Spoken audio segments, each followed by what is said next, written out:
think that's long enough.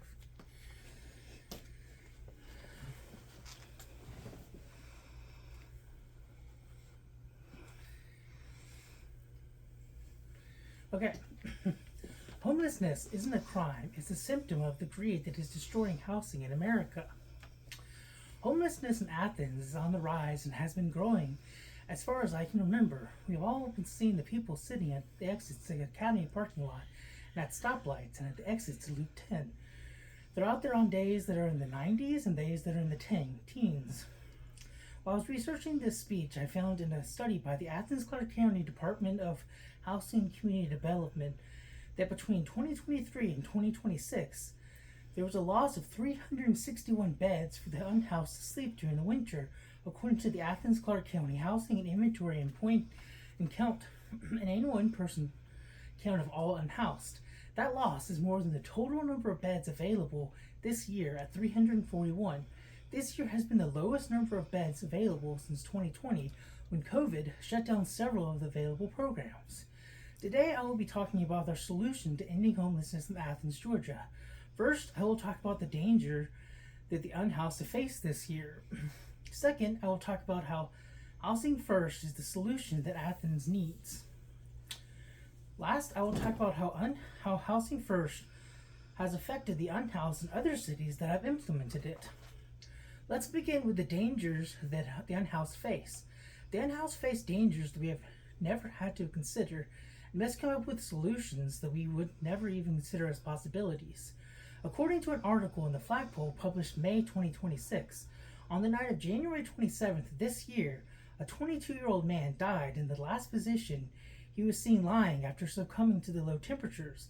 On the 28th, an unidentified woman was found dead in a parking lot not far from where he was found. On the 29th, a 46-year-old woman was found dead at a gas station in that same area. The night of the 31st, a 64-year-old man died while trying to plug in a heater. If we do nothing, deaths like these will continue to happen year after year. There was a cold weather emergency declared during this time, but only one of those deaths would have been affected by the Athens-Clarke County weekend-only cold weather shelter response at Lay Park Community Center. Now let's talk about the response that we have decided will help the unhoused in Athens. We believe that Housing First is the solution that best supports the unhoused, reversing the traditional method of moving the unhoused to housing only after they complete mental health, job training, or addiction treatment. The Housing First method instead starts with permanent housing, then gives the previously unhoused the option to use the services that we have previously set up for them. By taking these service options instead of requirements, the unhoused will use them of their own volition. In a study published in Discovery Health Public in February 2026, researchers found that there was a reduction of 81% in inpatient mental health stays and a reduction of 65% in hospitalization and an increase of 101% in income for Maori women 5 years after being in the program. A study in Psychiatric Quarterly published in November found that there was a gross savings of about $2.2 million per year, a cost of about $1.5 million, leading to a net savings of $670,000 per year. Most of these reductions in spending are services rendered was from the mental health and hospitalization in both studies. Now let's cover our solution. Now that we've covered our solution, let's look at how Housing First has affected communities that have implemented it. Finland has been at the forefront of the Housing First movement since 1995, when they amended their constitution to make housing a basic right. According to a study by the Ministry of Environmental Finland, published February 2026, there was 154 total unhoused individuals in Jyväskylä, a similar-sized Finnish town to Athens, when they did their own point-in-time count. This count included individuals who were in dormitories, housing service units, rehabilitation units, hospitals, and staying with temporary relatives who were 25 or older, as well as those sleeping outside. Within those numbers were individuals waiting for the permanent housing assignments. The Athens point-in-time count only included individuals who were sleeping outside. A March 2027 study found that 51% of community college students surveyed had some form of housing insecurity, and 14% were directly homeless in the last 12 months.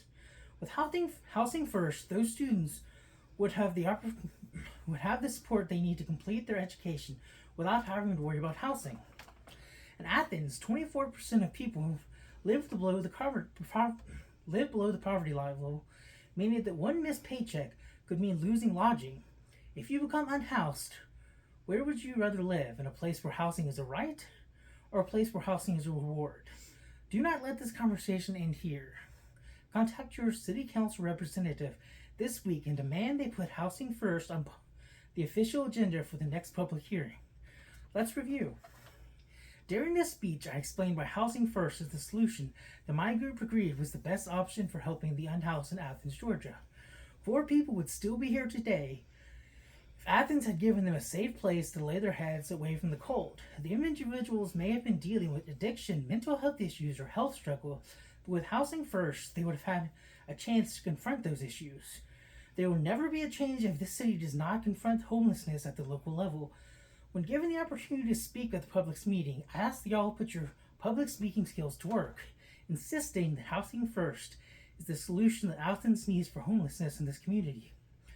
I leave you with this quote by former President Joe Biden while he was still vice president. No fundamental social change occurs merely because a government acts. It's because civil society, the social conscience of a country, begins to rise up and demand change. Thank you.